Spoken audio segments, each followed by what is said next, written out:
Selamat malam para setir kasih Tuhan Kristus. Kita berjumpa lagi dalam latihan kontemplasi Ignastian ini. Kita akan memulai latihan kita dengan doa. Dalam nama Bapa dan Putra dan Roh Kudus. Amin. Bapa kami memberikan bersyukur padamu atas segala rahmat-Mu sampai saat ini. Kini kami akan mulai latihan kontemplasi Ignastian ini. Kami akan merenungkan masa Advent sekaligus Bunda Maria dikandung tanpa noda dosa.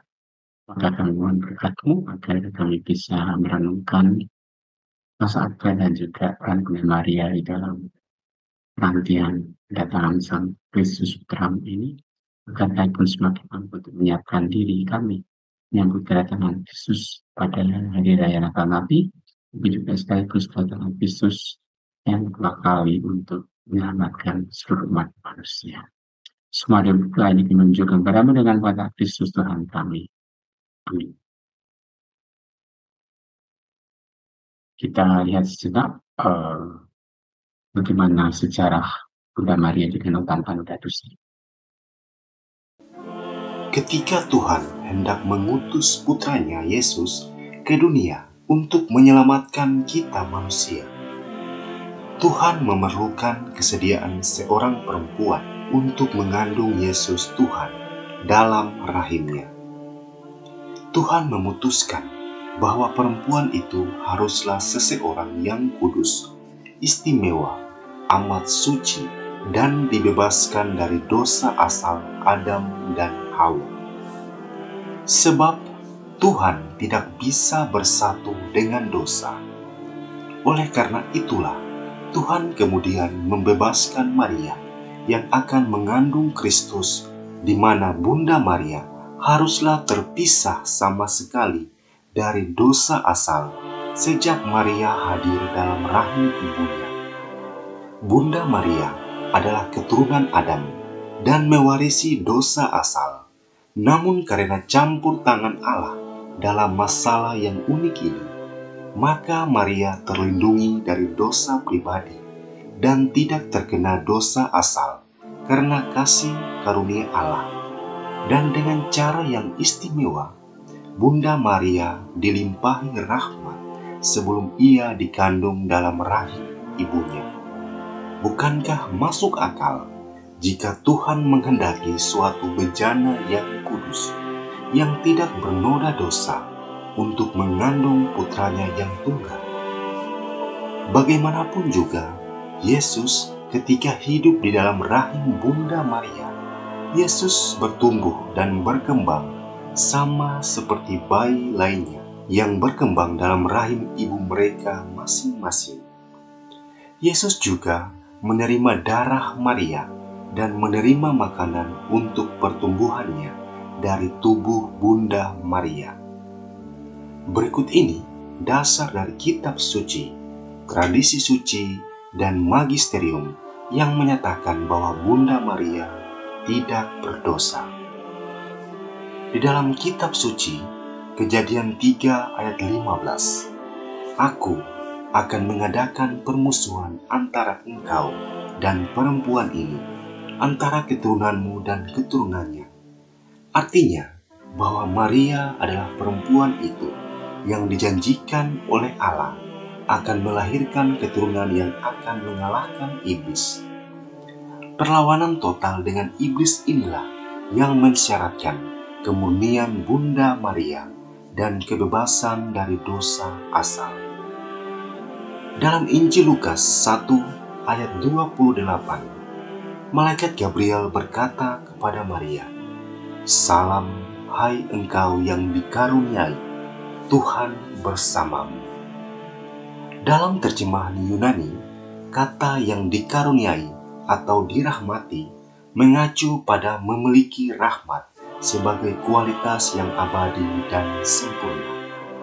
Kepenuhan rahmat Allah maksudnya adalah tiada ruang bagi dosa. Di dalam tradisi suci, Santo Ireneus pada tahun 180 mengatakan bahwa Hawa dengan ketidaktaatannya karena dosa mendatangkan kematian bagi dirinya dan seluruh umat manusia. Maria dengan ketaatannya tanpa dosa mendatangkan keselamatan bagi dirinya dan seluruh umat manusia. Oleh karena itu, ikatan ketidaktaatan Hawa dilepaskan oleh ketaatan Maria. Apa yang terikat oleh ketidakpercayaan Hawa dilepaskan oleh iman Maria.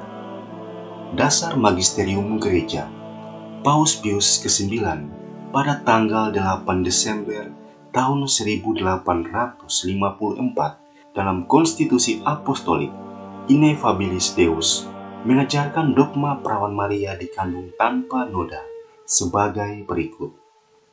Dengan inspirasi Roh Kudus untuk kemuliaan Allah Tritunggal, untuk penghormatan kepada Bunda Perawan Maria, untuk meninggikan iman Katolik dan kelanjutan agama Katolik, dengan kuasa dari Yesus Kristus Tuhan kita dan Rasul Petrus dan Paulus, dan dengan kuasa kami sendiri, kami menyatakan, mengumumkan, dan mendefinisikan bahwa doktrin yang mengajarkan bahwa Bunda Maria yang terberkati seketika pada saat pertama ia terbentuk sebagai janin oleh rahmat yang istimewa dan satu-satunya yang diberikan oleh Tuhan yang Maha Besar, oleh karena jasa-jasa Kristus penyelamat manusia dibebaskan dari semua noda dosa asal, adalah doktrin yang dinyatakan oleh Tuhan dan karenanya harus diimani dengan teguh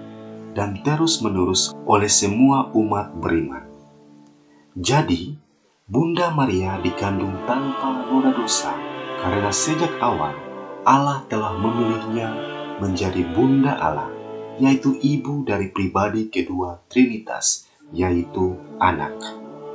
Maria sebagai Bunda Allah mempertegas kealahan pribadi kedua, Anak atau Yesus dalam persekutuan Trinitas.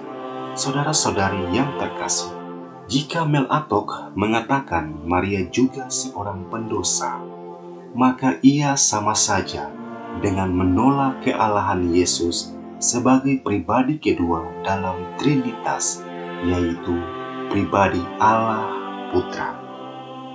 Demikian Tuhan Yesus memberkati. Amin. Itulah sedikit sejarah mengenai Bunda Maria yang dikandung tanpa noda dosa. Nah, sekarang kita masuk di dalam penjelasan tentang kontemplasi kita malam hari ini.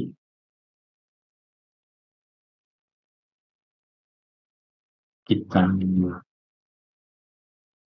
baca lebih dahulu Injil yang akan kita renungkan pada malam hari ini. Pemberitaan tentang kelahiran Yesus. Dalam bulan yang ke-6, Allah menyuruh malaikat Gabriel pergi ke sebuah kota di Galilea bernama Nazaret kepada seorang perawan yang bertunangan dengan seorang bernama Yusuf dari keluarga Daud. Nama perawan itu Maria. Ketika malaikat itu masuk ke rumah Maria, ia berkata, "Salam, hai engkau yang dikaruniai, Tuhan menyertai engkau." Maria terkejut mendengar perkataan itu lalu bertanya dalam hatinya, "Apakah arti salam itu?" Kata malaikat itu padanya, "Jangan takut, hai Maria, sebab engkau beroleh kasih karunia yang tidak dapat kalah. Sesungguhnya engkau akan mengandung dan akan melahirkan seorang anak laki-laki, dan hendaklah engkau menamai dia Yesus. Ia akan menjadi besar dan akan disebut Anak Allah yang Maha Tinggi. Dan Tuhan Allah akan mengaruniakan kepadanya tahta Daud, bapa leluhurnya, dan ia akan menjadi raja atas kaum keturunan Yakub sampai selama-lamanya, dan kerajaannya tidak akan berkesudahan." Kata Maria kepada malaikat itu, "Bagaimana hal itu mungkin terjadi karena aku belum bersuami?" Jawab malaikat itu padanya, "Roh Kudus akan turun atasmu dan kuasa Allah yang Maha Tinggi akan menaungi engkau. Sebab itu anak yang akan kulahirkan itu akan disebut Kudus Anak Allah.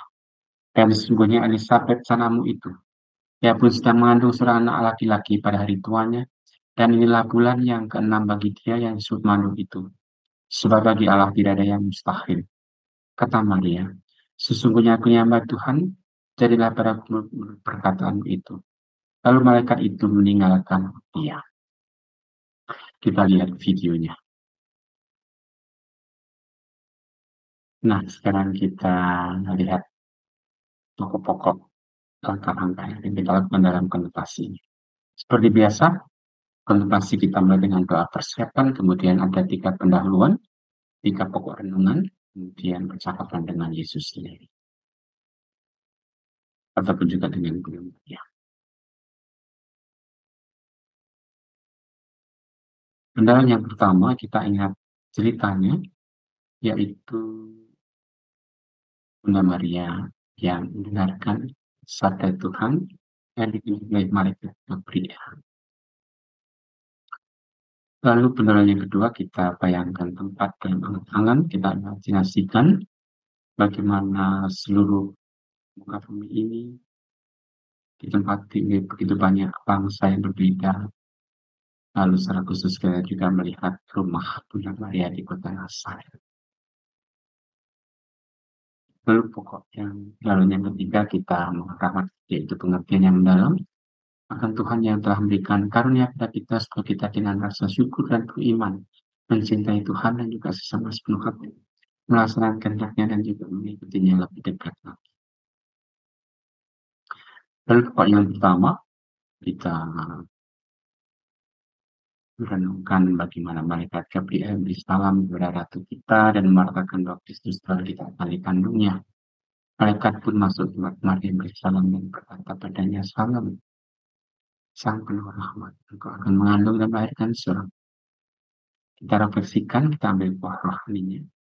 Bagaimana Bunda Maria setia dan taat untuk masakan kehendak Tuhan. Pokok yang kedua, malaikat menguatkan apa yang dikatakannya pada ratu kita, pada Bunda Maria, dengan memberitakan di kandungnya Yohanes Pembaptis. Katanya, dan lihatlah Elisabet saudaramu telah mengandung seorang putra juga walaupun sudah tua. Kita refleksikan dan kita ambil buah rohaninya, ya bahwa bagi Allah itu segala sesuatu yang mungkin. Pokok 3, kita merenungkan jawaban Bunda Maria kepada malaikat Gabriel. Aku yang hamba Tuhan, jadilah berlaku berkata aku. Kita refleksikan, kita ambil buah rohaninya. Bagaimana Bunda Maria taat pada Tuhan, melaksanakan kehendaknya, kita pun juga diajak untuk taat pada Tuhan dan melaksanakan kehendak. Kalau kita adakan percakapan dengan Yesus ataupun dengan ya. Baik, mana sekarang kita masuk dalam keheningan, kita melihat kontemplasi ini. Kita siapkan hati kita masuk dalam keheningan, kita sadari kehadiran Tuhan tengah-tengah kita.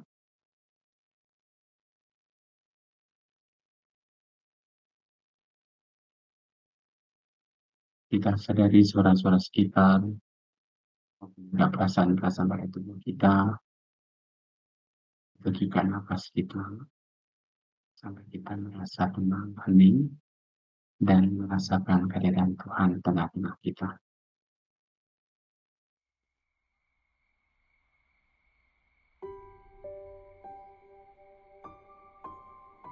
Dialah perhitungan magis yang berkonteks sembah, dialah aku yang berdiri di depanmu ini, untuk menyatakan baktiku kepadamu Allah yang Agung. Persembahkan kepadamu segala kasan, keinginan, dan keputusan-keputusanku sama waktu ini. Tidak pantaslah dunia Tuhan, kau memberi terang dan pertolongan baru. Karena aku telah menyalahgunakan anugerah-Mu. Tapi aku datang padamu berat-berat seperti pada seorang ayah yang mepet dan marah. Dan demikian saja Yesus Kristus penebus kurban untuk Maria tidak. Serta sekali orang kudus pelindungku, aku mohon supaya Engkau menganugerahkan rahmat-Mu, agar aku dapat mencarimu dengan sepenuh hati, dengan rendah hati dan juga setia memberi tanpa kecuali. Amin.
Marilah kita menutup pelatihan kontemplasi kita dengan doa yang diajarkan Yesus sendiri.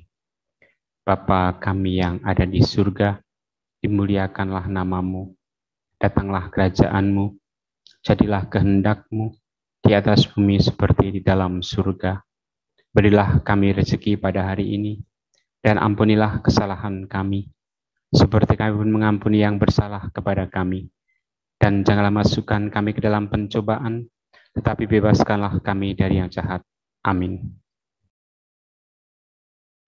Pengalaman doa kita malam hari ini semoga semakin bantu kita untuk menghayati masa Advent ini, dan juga sekaligus semakin mencintai Bunda Maria yang senantiasa setia menemani kita, setia untuk melaksanakan kehendak Tuhan. Sekarang kita lihat beberapa peringatan di bulan Desember ini.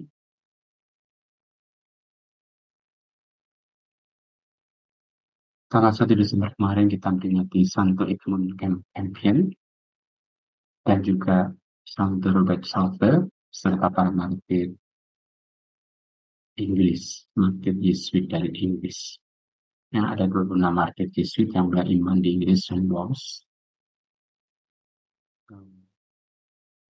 Santo Edmund Campion lahir 1 Desember 1941. Santo Robert Salve lahir 21 Februari 1590. Kemudian 1 Desember juga peringatan Beatus Dionysius dan Redemptus dari salib. Mereka merupakan martir di Indonesia. Ya. Beatus Dionysius itu lahir 12 Desember 1900 di Prancis. Sedangkan Beatus Redemptus itu lahir 1548 di Portugal. Tanggal 3 Desember kita memperingati Santo Franciscus Xaverius yang lahir 7 April 1906 di Spanyol, wafatnya 3 Desember 1942 sebagai sahabat Ignatius Loyola, yang salah satu pendiri Yesuit bersama Santo Ignatius Loyola, dan juga menjadi misionaris di Indonesia, salah satunya.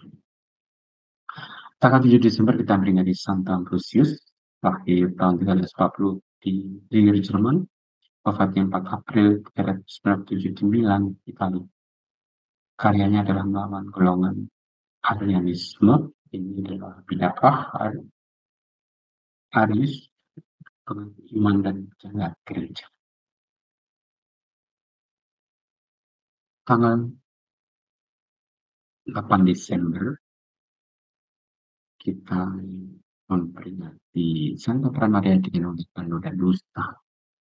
Hanya peringatannya kali ini kita geser 9 Desember yang sedang kita renungkan ini. Tanggal 21 Desember kita memperingati Santa Maria Guadalupe yang penampakan di Meksiko, ya, di Guadalupe. Ya. Kemudian 13 Desember kita memperingati Santa Lucia yang lahir tahun 283 di Siracusa, Sisilia, Italia. Wafatnya 304 sebagai martir.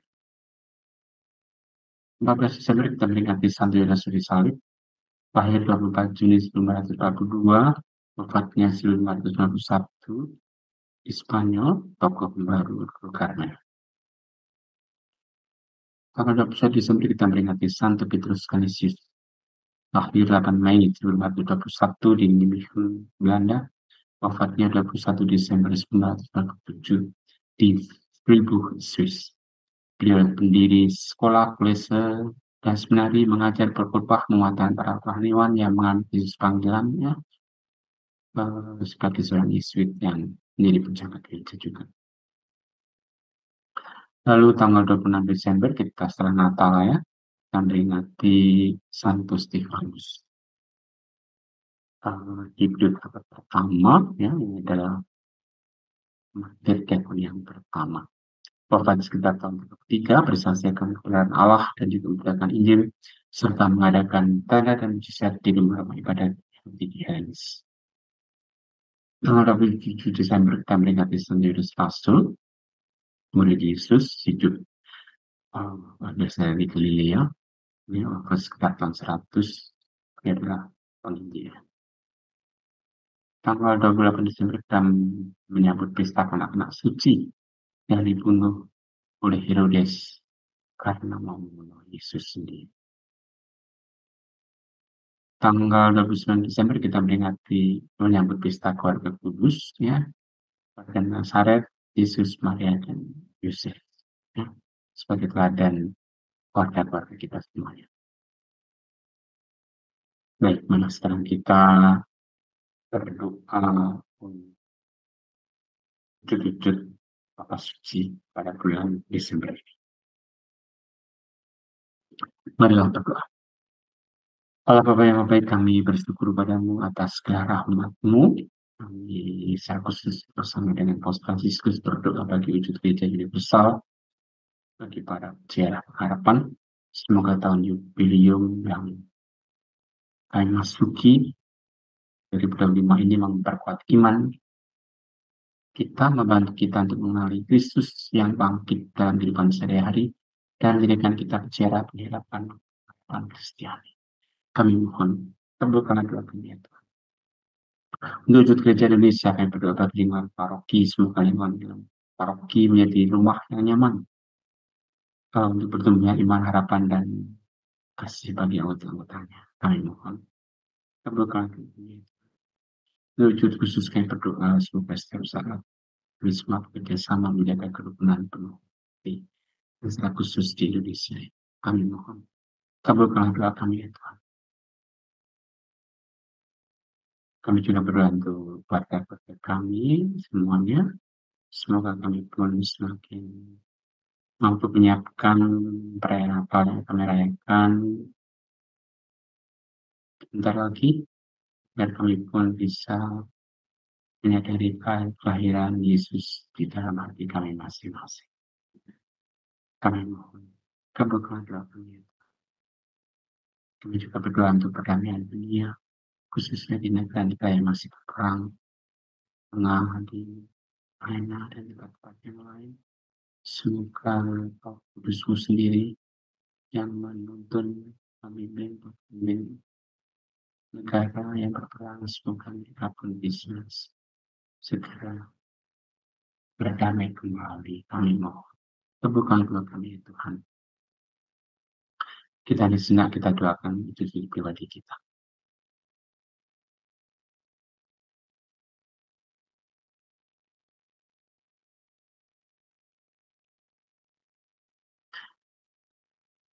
Demikianlah ya Bapa, doa-doa kami ajukan kepadamu. Kami percayakan semuanya kepadamu dengan pengetahuan Kristus Tuhan dan Juru Selamat kami. Amin. Kita segera mohon berkat. Tuhan bersamamu. Semoga kita semuanya beserta keluarga dan mereka yang kita doakan, kita cintai, wujud kita, dan juga latihan-latihan kontemplasi kita selanjutnya, serta pelayanan kita untuk berkat Allah yang kuasa, Bapa dan Putra dan Roh Kudus. Amin. Baik, terima kasih untuk kebersamaan kita. Kita berjumpa bulan depan. Salam, selamat malam. Berkatan.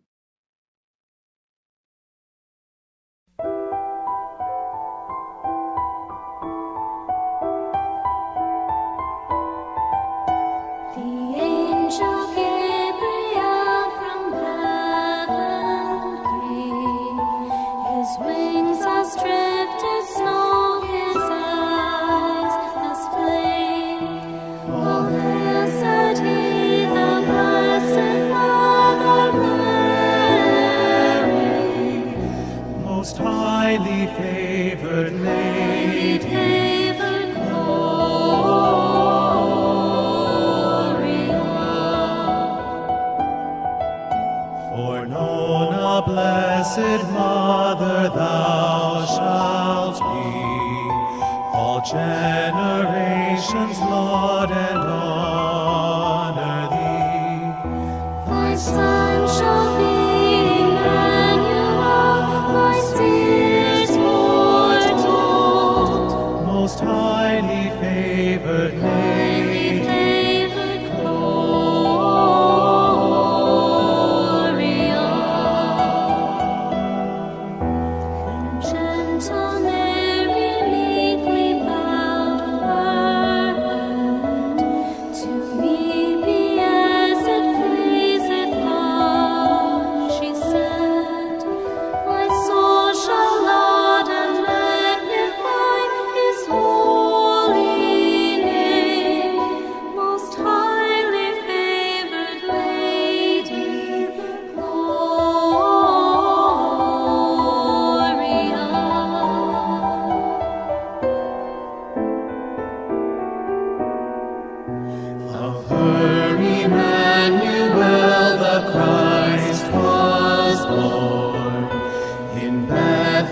favor